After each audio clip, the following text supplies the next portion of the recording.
Oke, jadi di Oktober nanti itu tadi katanya bakal ngundang 20 musisi ternama di Indonesia. Iya, 20 ya? Tapi kebanyakan malah itu sih, kuliah ditinggal. Jangan ditiru, cuman kan orang-orang kan ada yang memang mahirnya di akademik, ada yang mahirnya di luar akademik. Nah ini promosi juga sekalian, nggak masalah ya. Oke. Jadi perdana pertama kali Fis bakal manggung album terbarunya pertama kali di Surabaya itu di DPR Festival. Belinya mepet-mepet aja, takutnya penipuan, takutnya cancel segala macam. Nah dengan beli mepet itu kan promotor yang sulit kan, karena cash flow kita kan dari tiketnya kalian ini. Yeah, we came a long way. That's what the song say. And I could do all things. I could do all things. Yeah, I could do all things. Yeah. Halo teman-teman, selamat datang di BEM Kreabis. Aku Kay dan aku nggak sendirian loh hari ini. Jadi hari ini kita kedatangan tamu yang spesial banget. Mau tahu siapa? Jadi kita akan kedatangan salah satu orang di balik layar DPR Festival. Nah, sebelum kita lanjut nih, aku mau tanya dulu, gimana minggu awal-awal kalian perkuliahan? Udah pada bingung atau mulai stres sama tugasnya? Nah, jadi kali ini pas banget nih kita kedatangan orang yang akan ngasih kita healing place terbaik. Nah, beruntung banget kali ini kita kedatangan orang di balik layar dalam DPR Festival. Nah, mungkin bisa perkenalan diri dulu, Mas. Halo semuanya, perkenalkan aku Ray Al-Aziz, biasa dipanggil Ray, selaku Festival Director dari DPR Festival. Oke. Wah, jadi Kak Ray ini tuh salah satu orang di balik DPR Festival yang bakal diadakan Oktober nanti, betul? Yes, bisa dibilang begitulah. Betul. Oke, jadi mungkin awal-awal nih, karena aku tadi udah sempat singgung ya mengenai DPR Festival. Mungkin bisa dijelasin dulu DPR Festival itu apa sih sebenarnya? Oke, DPR Festival simpel aja ya, festival konser musik biasa. Cuman memang kita kebanyakan backgroundnya anak-anaknya masih anak-anak kuliah lah, anak-anak kampus, masih muda-muda, pengen nyoba-nyoba bikin festival. Awalnya kayak bisnis-bisnis pada umumnya, pasti awalnya nyoba-nyoba dulu, terus akhirnya lama-lama menjadi mendalami, terus akhirnya jadilah DPR Festival. DPR Festival. Ini kalau aku sempat baca ya, DPR Festival itu Depopin Rhythm, betul? Yes, jadi tuh kenapa ngambil nama itu?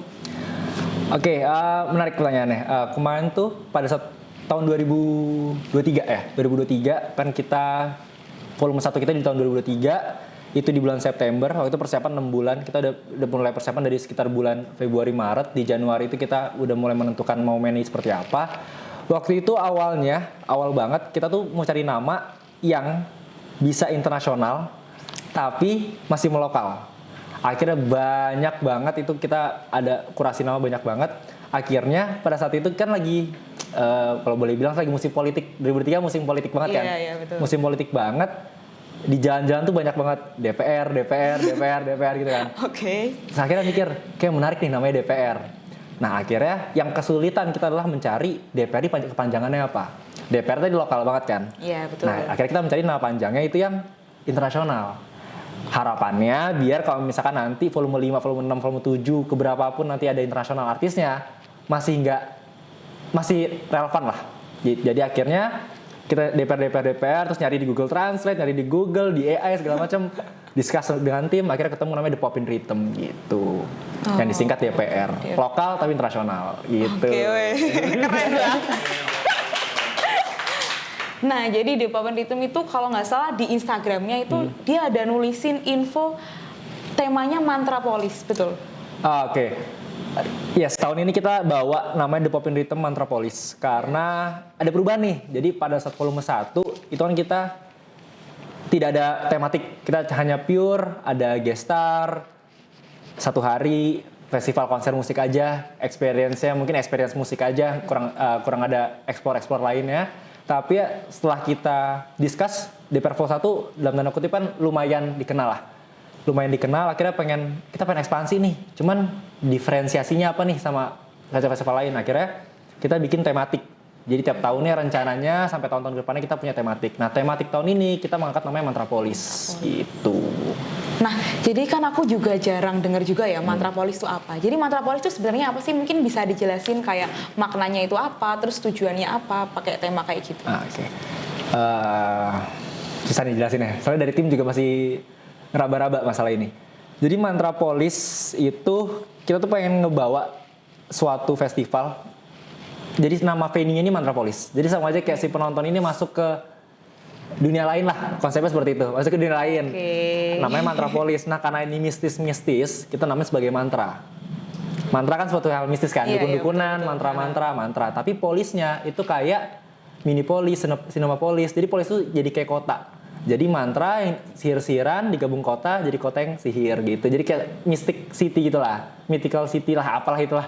Jadi kayak kota mistis, gimana penonton kita itu kita bawa ke Mantrapolis gitu. Oh, oke. Jadi lebih kayak penggabungan gitu ya? Yes, nah nanti tematiknya tadi kan ada mantra-mantra segala macam. Nah itu bakal ada terjadi di hari H. Gitu. Itu experience-nya di situ. Makanya kita jadi tematik kayak gitu. Jadi kayak DPR itu juga campuran dari lokal sama internasional, terus Mantrapolis juga kayak gitu ya? Yes, jadi tadi nama itu melambangkan lokal dan internasional. Kita bawa tematik lagi, tematiknya akan berbeda setiap tahun. Jadi Mantrapolis itu nggak sampai tidak akan ada setiap tahun, tapi hanya tahun-tahun ini. Jadi kalau misalnya pengen ngerasain apa itu Mantrapolis, ya datangnya di tahun ini. Kalau tahun depan namanya udah beda lagi. Oke. Gitu. Nah, tapi nih sebelum kita bahas lebih jauh mengenai DPR Festival ya, Yes. ke depannya kayak gimana itu, aku mau nanya nih, kan Masnya ini tadi bilang kalau ada tim-tim lebih ke anak perkuliahan. Yes. Mungkin bisa diceritain awalnya gimana kok bisa sampai membangun DPR Festival bersama-sama gitu? Oke, mungkin aku ceritain dari journey-ku dulu aja. Jadi tuh awalnya aku sebagai festival director DPR itu pengalaman pertamaku ngebuat suatu konser itu malah konser kampus. Konser. Aku dari Universitas Erlangga, aku dari UNER, dari FEB UNER, dari FEB. FEB itu punya kayak konser tahunan, pasti beberapa kampus ada yang punya konser tahunan lah ya. Iya, betul. Di situ aku mencalonkan jadi ketua lah, jadi ketua pelaksanaan dan segala macam. Akhirnya terjadi dan segala macam. Selesai, kurang puas sama hasilnya, terlalu banyak intervensi, intervensi, terus akunya kurang bebas eksplor, belajarnya masih minim segala macam. Kurang, akhirnya pengen bikin di luar instansi kampus, pengen bikin swasta lah mandiri, pengen bikin. Akhirnya udah bikin planning segala macam, planning. Rencana awalnya kita mau bikin di Jember sebenarnya. Dari timku ya, rencana awalnya kita mau bikin di Jember, udah riset segala macam, mau bikin di Jember. Tiba-tiba aku dikenalkan sama partnerku, aku punya partner di DPR, aku dikenalkan sama partnerku. Mereka punya plan, mereka mau bikinnya di Jakarta. Akhirnya kita gabungin ide, kita kontrak-kontran ide, akhirnya terjadilah di Surabaya. Kayak gitu di Jatim Expo dengan Hindia, Nadine Amizah, Sal Priadi dan juga Reality Club. Itu awal pertama kali dibentuk. Nah, kenapa timnya kebanyakan anak kuliah? Karena founder-foundernya itu anak kuliah semua. Gitu. Jadi kita nyari anak-anaknya, tim-timnya ya anak-anak kuliah semua juga kayak gitu. Yang emang masih nyari experience dan segala macam. Dan aku lebih suka kayak gitu karena kenapa? Biasanya anak-anak muda, anak-anak kuliah masih liar otaknya. Iya, ide-idenya liar, jadi pada saat kita ngebangun enak gitu. Aku suka sesuatu yang liar, jadi pada saat dibikin tuh enak. Nggak terbatas, nggak monoton gitu. Betul. Tapi kan kalau kuliah tuh kan kita juga sibuk ya, kayak kita harus nugas, mungkin ada join organisasi, join kepanitiaan, itu gimana Mas? Kok bisa sampai kepikiran buat bangun hal baru lagi gitu? Padahal di kampus aja udah sibuk. Nah, itu kesibukan kampus tak tinggal.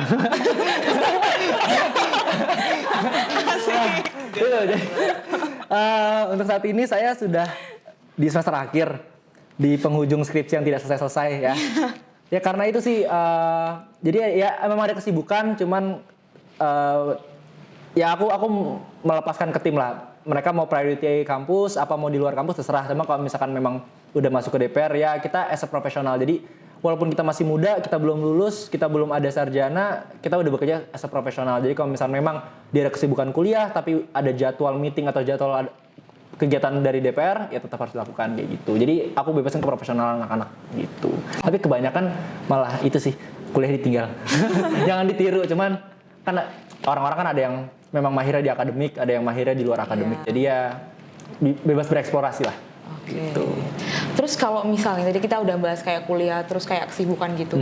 Ini selama ini tuh ada hal apa ya yang ngebuat sehingga ada hambatan apa gitu dalam merintis DPR Festival ini? Udah pasti ya. Hambatan mungkin dari segi apa gitu? Semua bisnis, apalagi promotor ya, kita ngomongnya kita dari sebagai promotor kan. Sebagai promotor, hambatan paling besar itu adalah modal. Modal. Iya, betul. Hambatan terbesar itu adalah modal. As a promotor, yang paling susah itu adalah ngebaca pasar. Karena ya, kalau kalian tahu banyak ya konser-konser yang gagal, konser-konser segala macam, itu kan kebanyakan karena mereka dalam tanda kutip gagal dalam membaca pasar kan. Betul. Karena pasti finansialnya ntar kegoyang dan segala macam. Jadi ya itu sih, kalau misalkan modalnya nggak kuat, terus ngebaca pasarnya juga masih salah-salah, itu susah sih menurutku. Itu paling hambatan paling besar sih kalau dari sisi promotor. Tapi dari Masnya sendiri pernah nggak sih kayak mikir capek gitu. Udah nggak sih ini kayaknya aku udah terlalu jauh deh. Enggak Atau sih. mau stop aja gitu. Jujur belum sih, mungkin karena masih 2 tahun ya. Karena masih 2 Jangan tahun. dulu Mas, emang enggak. Masih di 2 tahun di festivalan dan masih ekspor gila-gilaan juga, masih Iya, liar-liarnya. Ya aku bisa bilang DPR volume 2 nih ide tergila yang pernah aku bikin, karena volume 1 cuma 4 gestar. Volume kedua tiba-tiba gong 2 hari 20 gestar Banyak lebih. banget, iya. Dengan ya kita bisa bilang nama-nama besar di industri musik. Betul. Aku masih belum bahkan dengan kondisi sekarang aku masih belum puas sih sama apa yang terjadi di DPR. Aku masih pengen ekspor lebih gila lagi. Betul. Gitu. Mumpung masih muda juga ya Mas. Ya mumpung skripsi belum selesai ya. Itu Yes, dia. yes. Terus kayak misal ngundang artis-artis besar gitu ya Mas ya. Ada nggak sih kayak apa ya? Ini aku bisa nggak? Ini aku bisa nggak? Ngerasa kayak mungkin nggak percaya sama diri sendiri gitu. Kalau aku dapat ajaran dari beberapa mentor ya. Kalau di awal udah mikir aku bisa nggak ya, nggak usah bikin bisnis. Oke. Nggak usah jadi promotor. Soalnya kalau misalnya di awal aja udah ada, kita sebutnya doubting ya, saya udah ada merendahkan diri sendiri, itu nggak bakal susah sih buat next-nya. Karena bisnis, apalagi bisnis promotor yang high risk high return kayak gini, pasti hamin 3 bulan, hamin 2 bulan, sebulan tuh pasti bakal banyak banget dalam tanda kutip kendala-kendala, musibah-musibah. Ya bisa kita anggaplah ada izin yang susah keluar, terus pembeli tiket mepet-mepet hamin 1 dan segala macam. Itu kan pasti kendala kan. Jadi kalau misalnya dari awal udah ngerendahin diri, pasti kita nggak bakal bisa untuk ngambil keputusan gitu sih. Nah itu yang paling susah sih, main gilanya sih. Itu yang paling susah sih. Berarti lebih ke iya sih kayak jiwa muda gitu. Yes. Oke, jadi di Oktober nanti itu tadi katanya bakal ngundang 20 musisi ternama di Indonesia. Iya, 20 ya? Ya kurang lebih 20. Oh iya, kurang lebih 20. Nah, di antara 20 tuh aku sempat baca kayaknya ada JKT juga. Yes, ada Reality JKT48, Club. ada Reality Club. Terus Juicy Lucy, Iya, ada Juicy Lucy featuring Adriana Nadine. Alif, Nadine Amizah. Bernadia. Itu tangis banget ya. Terus di antara itu semua favorit Mas itu siapa? Yang mana? Untuk saat ini? Iya. Untuk Lagi saat ini sering dengerin yang mana gitu? aku lagi tergila-gila sama, Bernadia. kalau lagi galau ya. Cuman kalau dari sisi pemikirannya ya, aku lagi ngemanutin Baskara sih dari Hindia Fis Lomba Sihir. Karena menurutku dia ngebawa, tahun lalu kan ada albumnya Hindia baru, tahun ini ada albumnya Fis yang baru. Dan kemungkinan Lomba Sihir juga akan keluar album. Aku ngelihat dari sisi mereka ngebangun albumnya, terus lirik-liriknya, menurutku itu masterpiece sih. Masterclass. Masterclass. Yes, Oke. jadi ya mungkin saat ini idol aku emang Hindia Baskara sih, Baskara Putra ya. Keren. Tapi kalau misal apa ya, kita membahas soal band-band gitu, emang dari dulu kecil itu emang hobi dengerin musik atau emang kayak baru aja gitu, tiba-tiba muncul pikiran gitu sama teman-teman gitu? Aku nih? Iya. Oh, backgroundku anak band. Oh, backgroundku anak band, sama dari kecil juga suka banget eksplor musik sih. Kalau mungkin beberapa orang kalau dengerin musik yang lagi tren-tren aja, biasanya aku kalau misalnya suka sama satu musisi itu aku dengerin full albumnya dari album 1 sampai album akhir. Aku tipikal yang suka ngulik kayak gitu sih. Aku tuh kalau dengerin musik kayak nyari maksud yang mau disampaikan tuh apa sih sama si musisinya. Aku suka yang kayak gitu. Jadi makanya musisi-musisi yang aku undang sebelum aku undang tuh biasanya aku pelajarin dulu sampai ke sananya gitu. berarti Masnya ini tipe orang yang dengerin musik dari liriknya, kayak mendalami liriknya apa sekedar ya udah melodinya aja? Wah, dua-duanya sih. Kalau lagi mood sedih, mood Itu biasanya aku dengerin Kan liriknya. biasanya masuk banget ya liriknya kalau misal lagi galau, lagi Ya, apa gitu.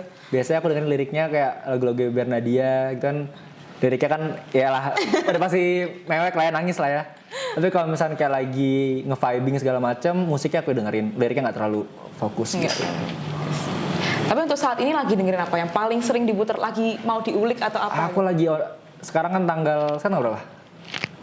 9 September ya? Yes, aku lagi muterin terus albumnya Fizz sih. Karena baru rilis. Jadi aku lagi full dengerin albumnya Fizz karena nah ini promosi juga sekalian nggak masalah ya. Oke. Jadi nanti Boleh. perdana pertama kali Fizz bakal manggung album terbarunya pertama kali di Surabaya itu di DPR Festival. Wih. Eksklusif. Itu pertama kali maksudnya pertama kali perdana lah debut albumnya di Surabaya di DPR Festival gitu. Jadi jangan sampai ketinggalan buat nonton ya, Betul. Mas? Betul.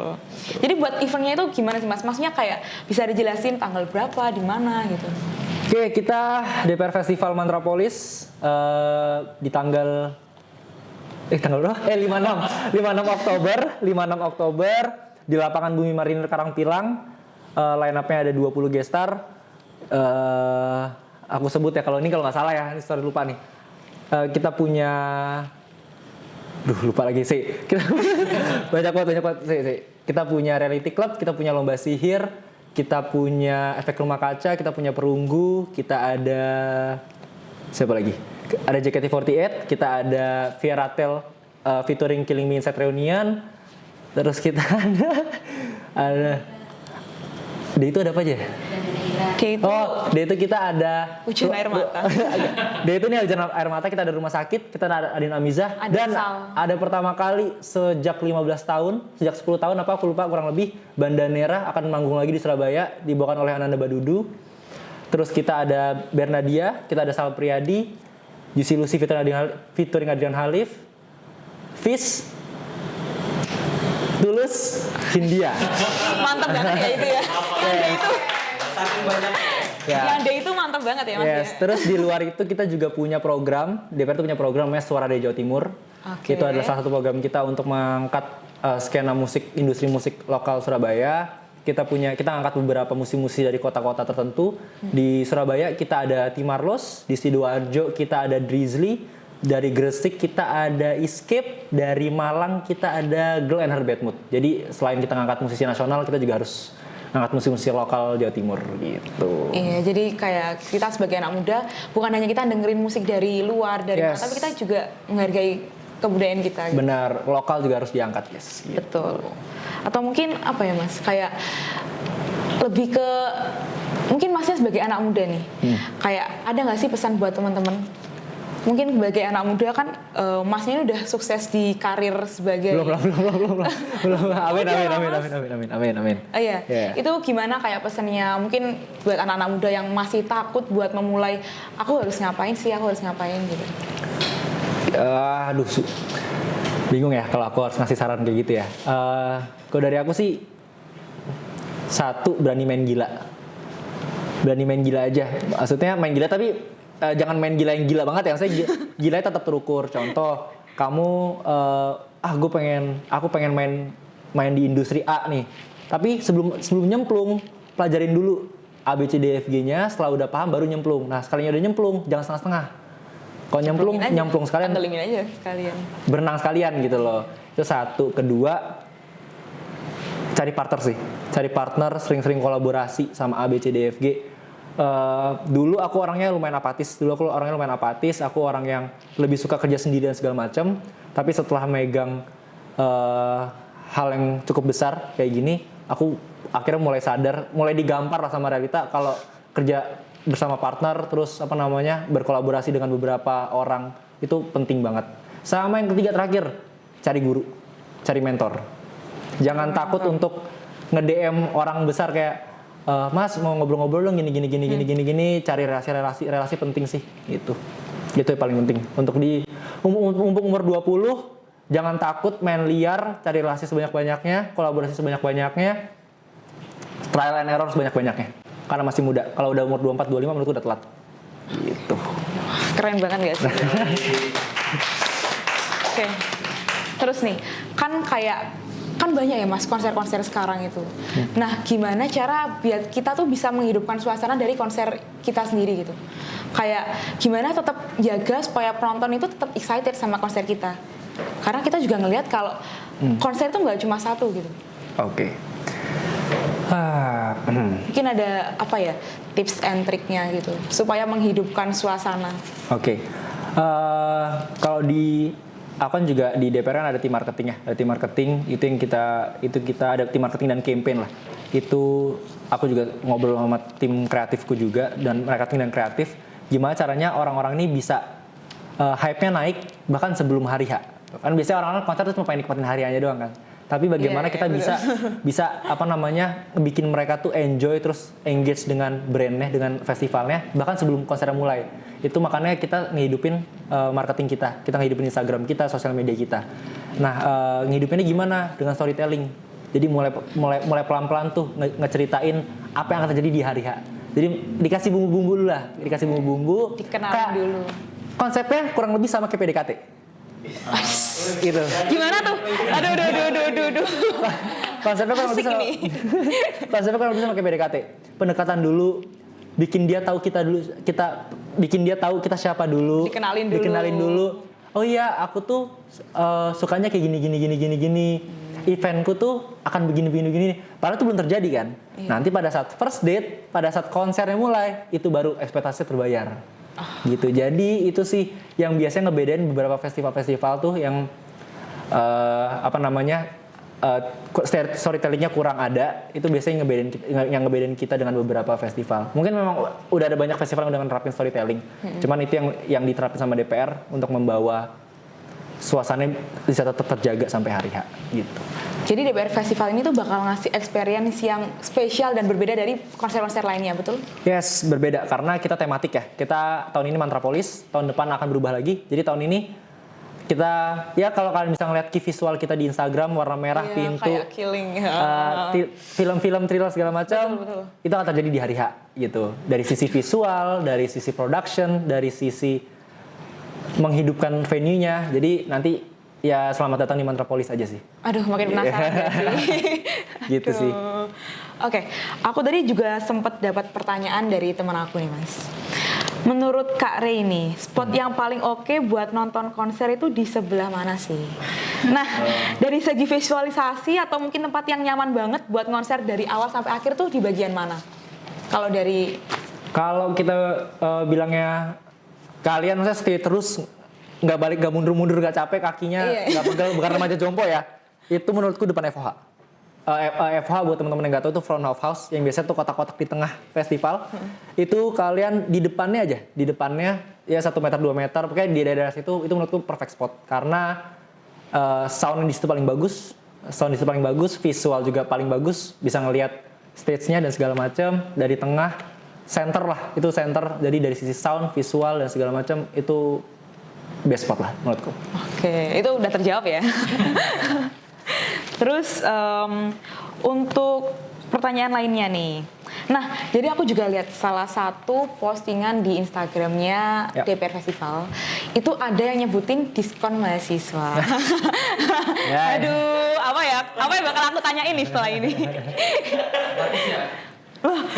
Terus ini nih, buat teman-teman mahasiswa ITS, kira-kira ada nggak sih kayak diskon khusus buat mereka bisa beli di mana nih tiketnya? Oke, jadi itu kita DPR Festival. Tadi aku bilang kita tuh pengen ngajak kolaborasi sama sebanyak-banyaknya. Kita pengen kolaborasi sama banyak hal.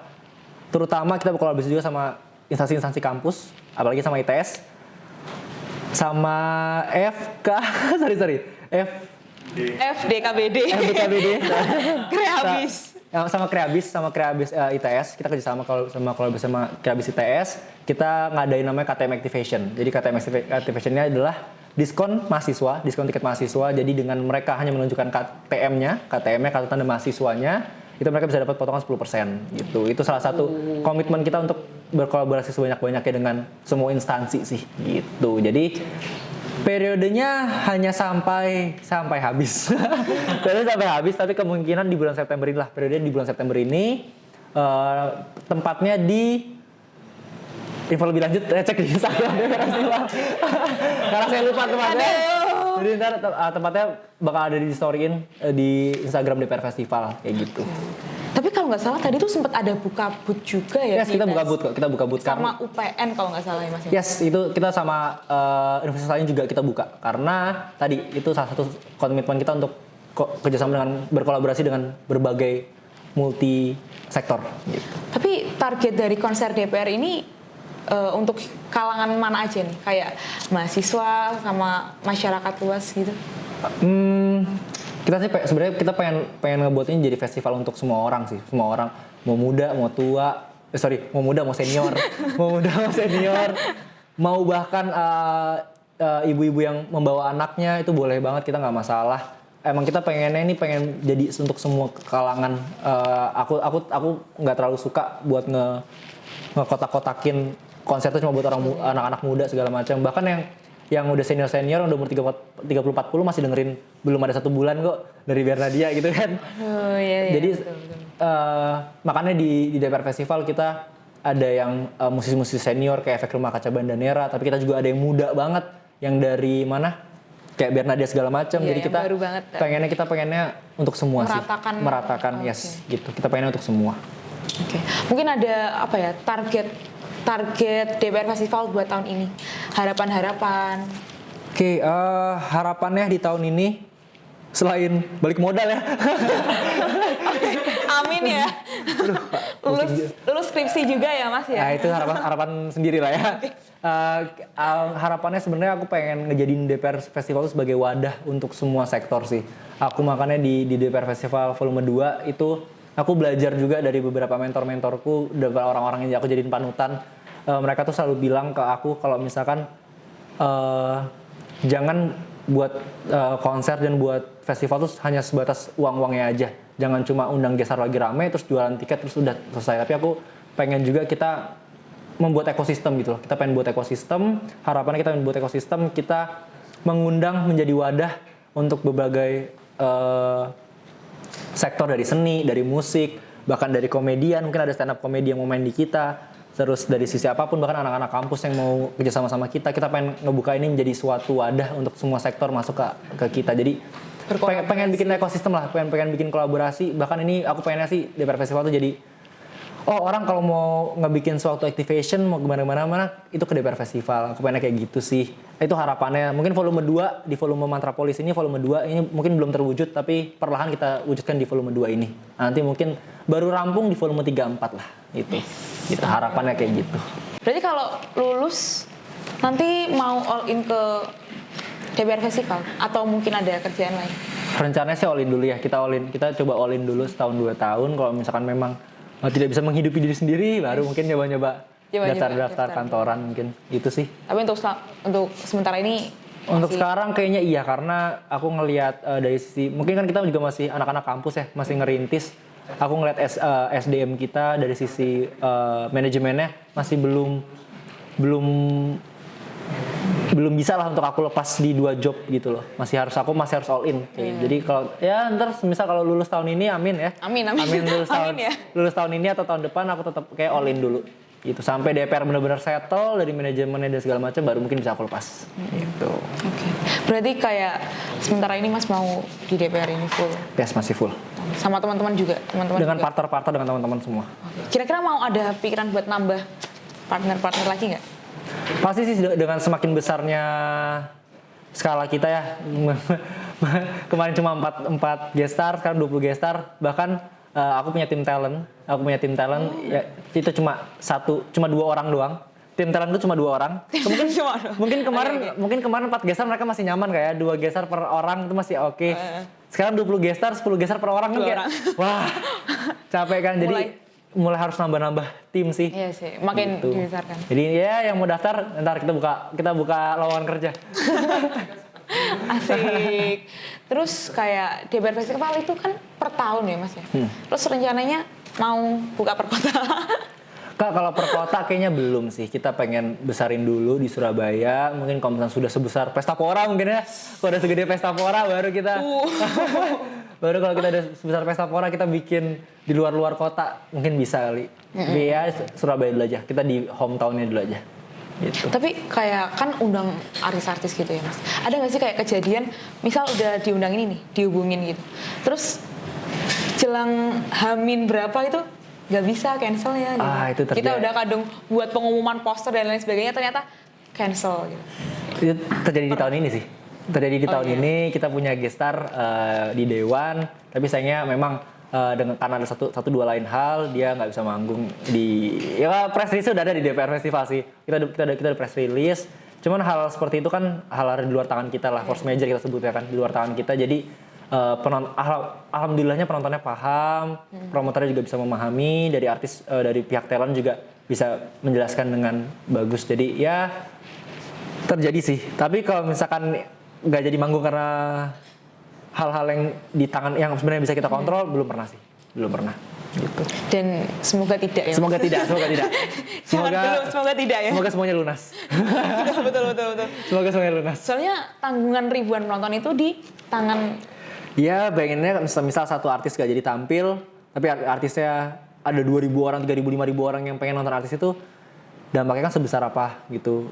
Bahkan itu yang kita hindari sih, mau segimanapun itu kita hindari, karena kalau misalnya itu terjadi, yang kena tuh bukan hanya DPR, tapi yang kena tuh industrinya gitu. Itu yang paling kita hindari, makanya yuk kita bangun ekosistem yang sehat. Jadi kalau misalkan ada apa-apa, coba kita tanggulangi, jangan sampai industrinya yang kena. Karena kalau kita tahu kan ada beberapa event-event cancel, itu kan berdampaknya bukan cuma ke konser tersebut, tapi ke industrinya, bahkan ke kotanya. Jadi orang-orang tuh marketnya jadi sedikit skeptis dengan festival, kayak belinya mepet-mepet aja, takutnya penipuan, takutnya cancel segala macam. Nah, dengan beli mepet itu kan promotor yang sulit kan, karena cash flow kita kan dari tiketnya kalian ini. Jadi kalau misalnya kalian beli yang mepet, otomatis pada saat bahkan kan pelunasan kan ada yang H-7, H-30. Jadi pemasukannya nggak ada, itulah yang bikin PR. Jadi makanya ayo kita bangun ekosistemnya jadi lebih sehat lah, ekosistem konser ini gitu.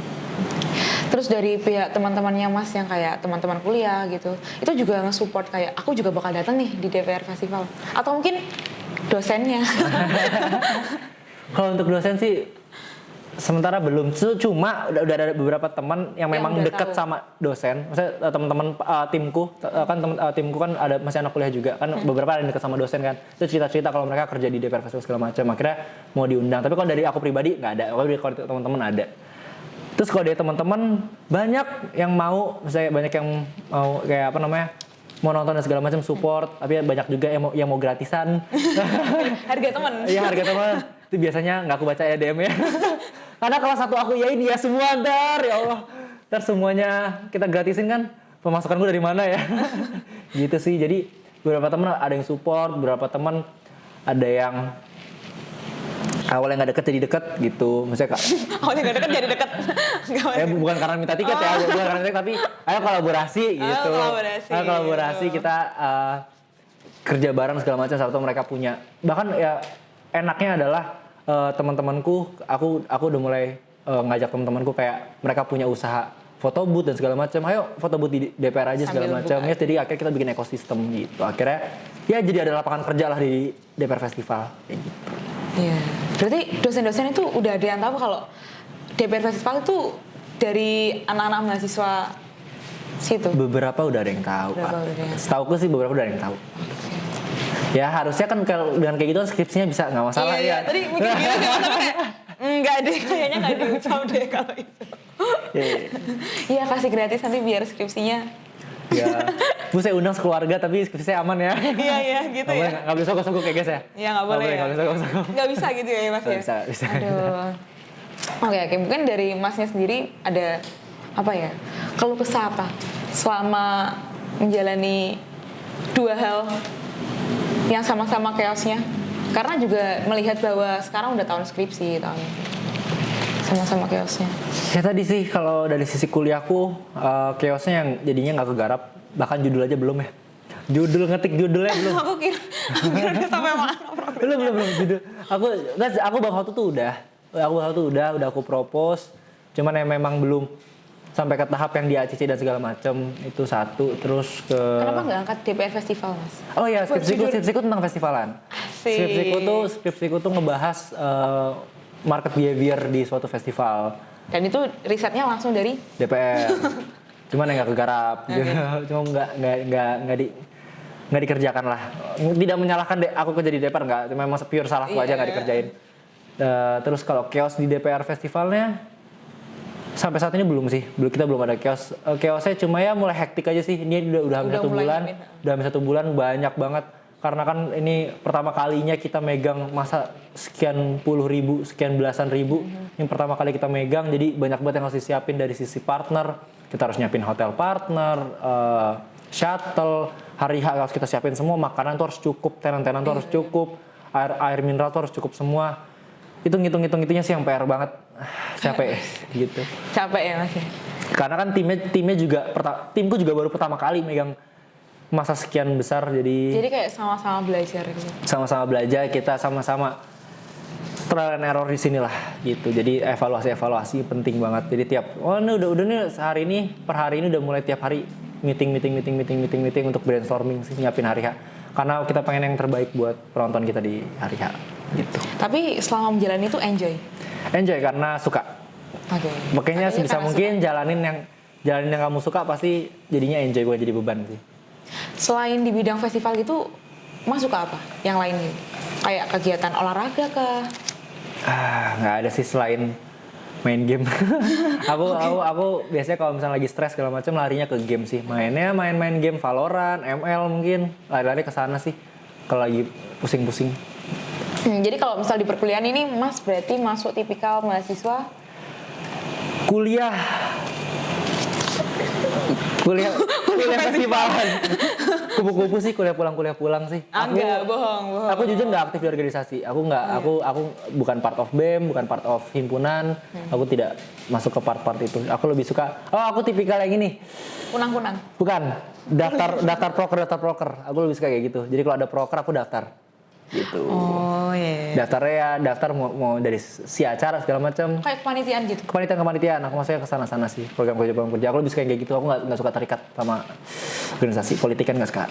Ya, soalnya kan kayak ada periode gitu kan. Iya, politik kan nggak suka lah. Gitu. Jadi ya jangan ada politik lah di antara kita ya.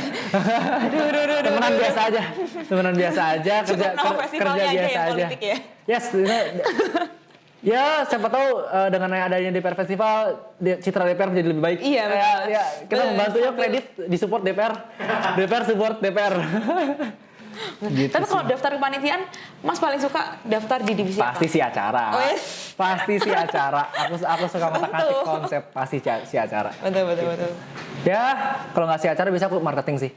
Gitu. Oh, yang sponsor. Nggak suka sponsor. Marketing itu kayak PR segala macam. Oh. Gitu. Oke. Nah, tadi kan kita udah ngomongin banyak banget ya, kayak mulai support, terus perkuliahan sampai DPR dan gimana susah sedihnya dalamnya.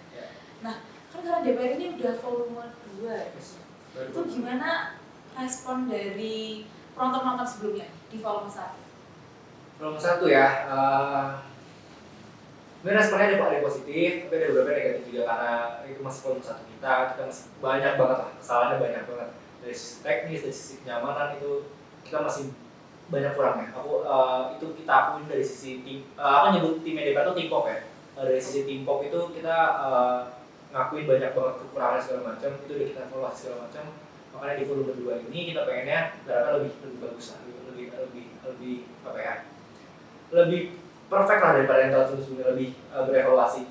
Terus kalau misalnya dari sisi marketnya, ekspektasi mereka segala macam, aku tuh selalu kita selalu ngambil respon dari penonton. Mereka pengennya tuh ada apa lagi di volume selanjutnya. Mereka pengen ada apa lagi di segala macam. Di volume 1 kita tuh punya kolaborasi. Itu kolaborasi perdana juga pertama kali dibawakan, bahkan di Indonesia kayaknya. Itu pertama kali itu ada Hindia featuring Medina Biza di lagu terbarunya Forget to Love, itu pertama kali kita bawa di Festival Volume 1.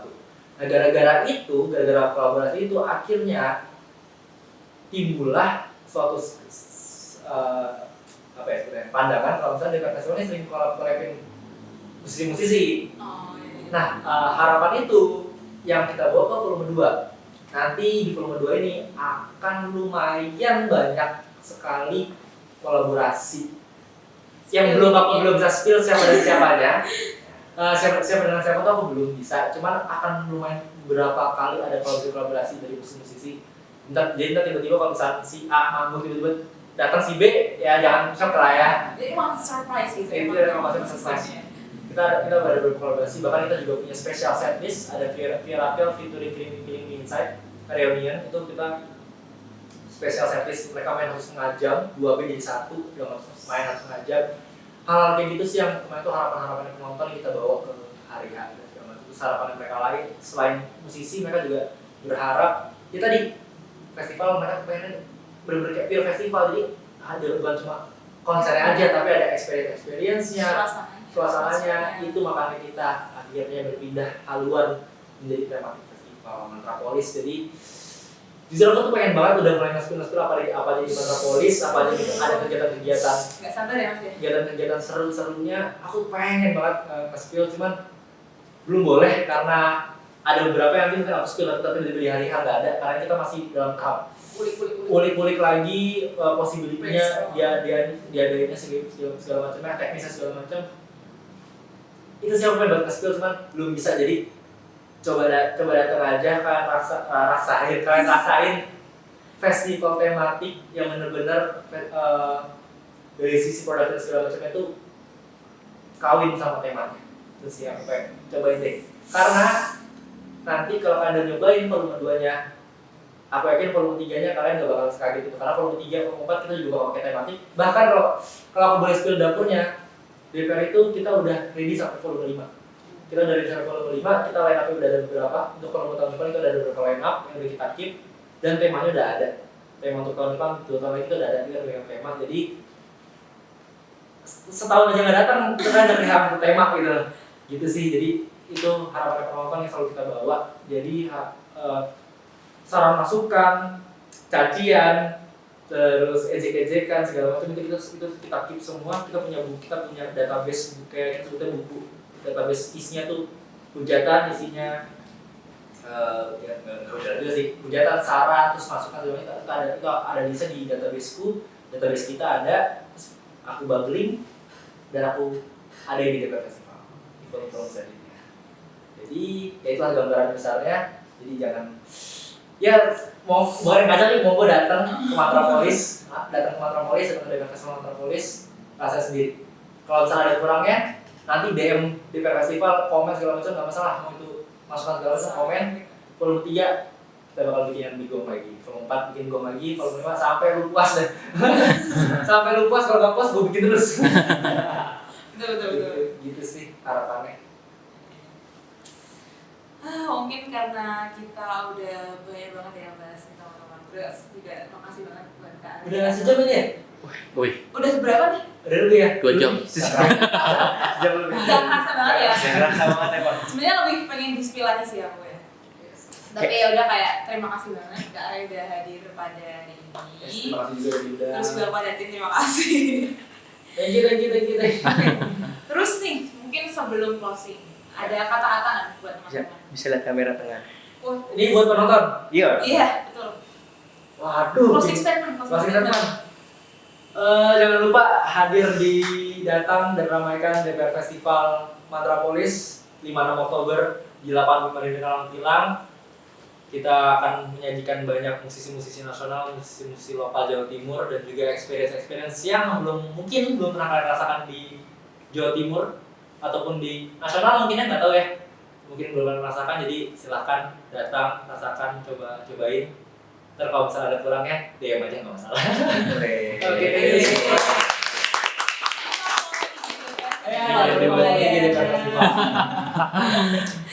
Oke. Oh ya teman-teman, jangan lupa ya untuk langsung tandain aja di bulan Oktober nanti.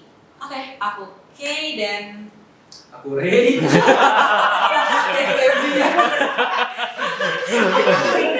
Happy banget.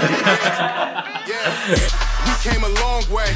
That's what the song say. And I could do all things. I could do all things. Yeah, I could do all things. Yeah, we came a long way.